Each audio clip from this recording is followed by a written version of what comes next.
नमस्कार दोस्तों। एक दोहा है कबीर साहिब का, जाप मरे अजपा मरे और अनहद भी मर जाए, और सूरत समाए शब्द में वाकू काल ना खाए। तो आपने गांधी जी के 3 बंदर तो सुने ही होंगे। आज हम आपको रामपाल जी के 3 ऐसे शिष्य दिखाएंगे जो बिल्कुल एकदम ज्ञानी हैं भाई, बिल्कुल ज्ञानी पुरुष हैं ये। और इन तीनों की ही बात आपस में किसी से भी नहीं मिलती है, एक दूसरे की ही बात को काट देते हैं ये। सुनो जरा, पहले नंबर के जो चेले हैं, जो ज्ञानी पुरुष हैं, जो वीरदास जी हैं, इनकी बात सुनो पहले।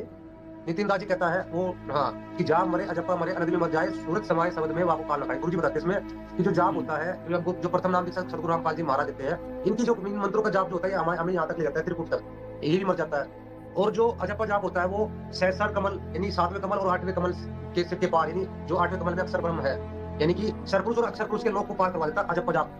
फिर वो भी खत्म हो जाता है। जो अनंत धुन जो उत्पन्न होती है अजप्पा जाप से, जो है अनंत धुन उत्पन्न होती है, वो केवल हमें परब्रह्म के लोक तक ही सुनाई देती है, यानी परब्रह्म का जो अक्षर पुरुष का लोक है वहां तक वो सुनाई देती है। उसके बाद सतलोक की सीमा शुरू हो जाती है, वहां वो अनंत की धुन भी समाप्त हो जाती है। उसके बाद सतलोक की अलग से धुन है वो शुरू होती है। इसलिए कहते हैं कि जाप मरे अजपा मरे अनंत में मर जावे, और सूरत समाये शब्द में वाको काल ना खाए। जो सार शब्द है वो जो है वो हमें सतलोक में ले जाता है, और सतलोक में जो है सार शब्द ही है, वहां पर और कुछ नहीं है। ये सब यहाँ पर नीचे रह जाता है, सब कुछ जाप अजप्पा सब नीचे रह जाता है सतलोक।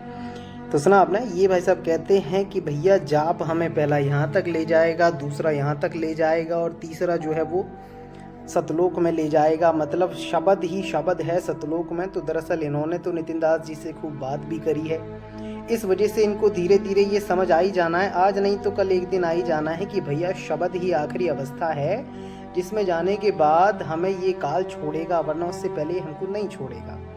अब आपको दूसरे नंबर के जो चेले हैं उनकी बात सुनाते हैं। इसका अर्थ ये नहीं, इसका अर्थ ये होता है कि जाप मरे, इसके बाद जाप नहीं, कहाँ से मरेगा? पहला प्रश्न तो ये। अजप्पा भी नहीं है इसके पास, तो वो भी कैसे मरेगा भाई? जब इसके बाद सुनो, एक मिनट सुनो, जब इसके बाद जाप भी नहीं है, अजप्पा भी नहीं है, अनाथ भी नहीं है, तो भाई इसके ये मरेंगे कैसे मेरे ये बताओ आप। जब ये जाप करता नहीं है तो मरेगा कहाँ से भाई?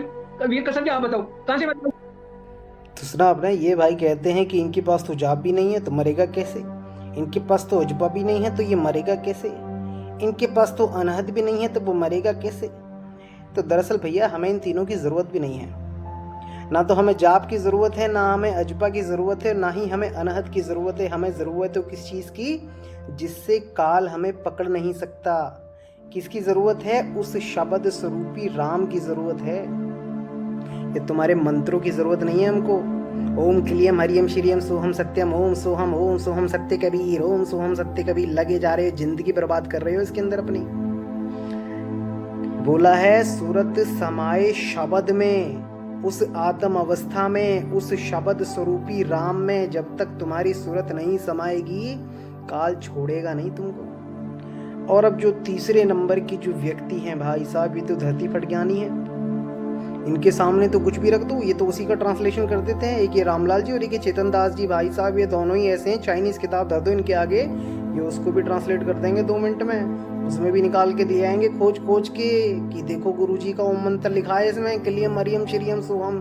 सुनो जरा तीसरे नंबर के जो भगत हैं। लेकिन का मतलब का मतलब ये है, जैसे ये मरना समझते नहीं, जैसे प्रथम नाम है, जैसे तो प्रथम नाम की जहां तक सीमा है वहां तक छोड़ देंगे, तो जब वो सीमा पार हो जाएगी उसकी, तो उनका फिर कोई रोल नहीं होता। मरने का मतलब है कि फिर तो कोई काम नहीं करता। ऐसे ही जैसे सतनाम में जैसे ये जो प्रथम नाम है सतनाम में, तो ये इसके जाप से जो 21 ब्रह्मांड है ये टूट जाएंगे, तो फिर इसकी आवश्यकता नहीं रहेगी। मरने का मतलब इसकी कोई आवश्यकता नहीं है। उसके बाद में फिर जो दूसरा नाम है सतनाम का, तो ये सीमा तक पहुंचा देगा सब लोग की, तो फिर इसका कोई कार्य नहीं करता।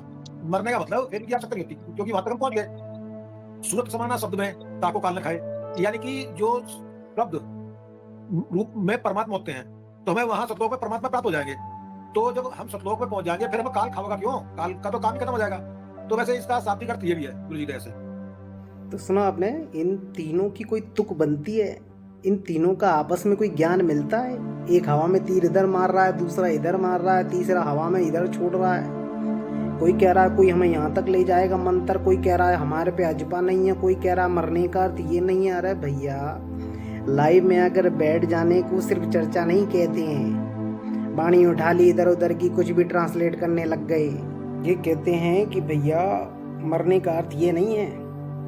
मरने का अर्थ है कि जो हमने पहला मंत्र जपा, अब हमने इनका कर्जा दे दिया, अब हम आगे चल गए तो ये हम मर गए। अब हम आगे चले, फिर दूसरे का कर्जा दे दिया, हम मर गए। फिर हम आगे चले, तीसरे का कर्जा दे दिया, फिर हम मर गए। और फिर हम सतलोक में चले गए तो हमें काल खाएगा क्यों? अरे भैया, जब तुम्हारे बस की नहीं है वाणियों को ट्रांसलेट करना, तो क्यों खामखा हवा में तीर मार रहे हो? क्यों खामखा वाणियों को बदनाम करते फिर रहे हो भाई?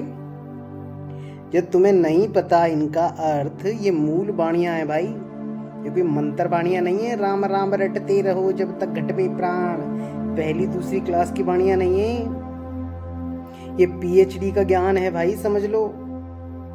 तुम तो क्या रामपाल जी तक ना खोल पाएंगे इन वाणियों को, और ना खोल पाए हैं आज तक। चेले बन रहे हैं ज्यादा चतुर।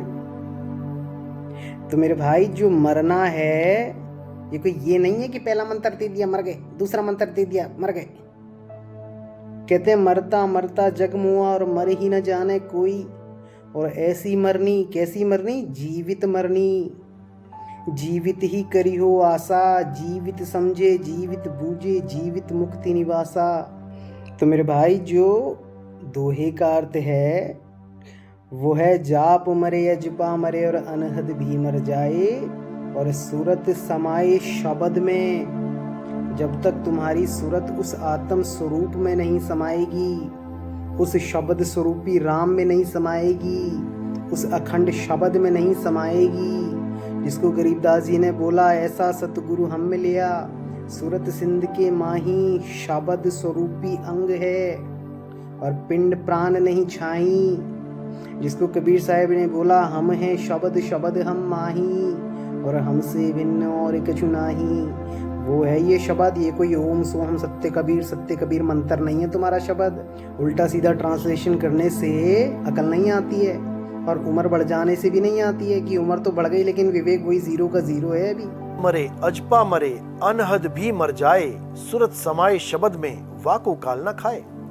अगर आप परमात्मा को पाने के लिए किसी जाप का सहारा लेते हैं, या सांसों में अजपा जाप सोहंग सोहंग का सहारा लेते हैं, या कानों में उंगली डाल के अनहद नाद को सुनने की कोशिश करते हैं, तो सावधान रहें, ये परमात्मा का सच्चा नाम नहीं है।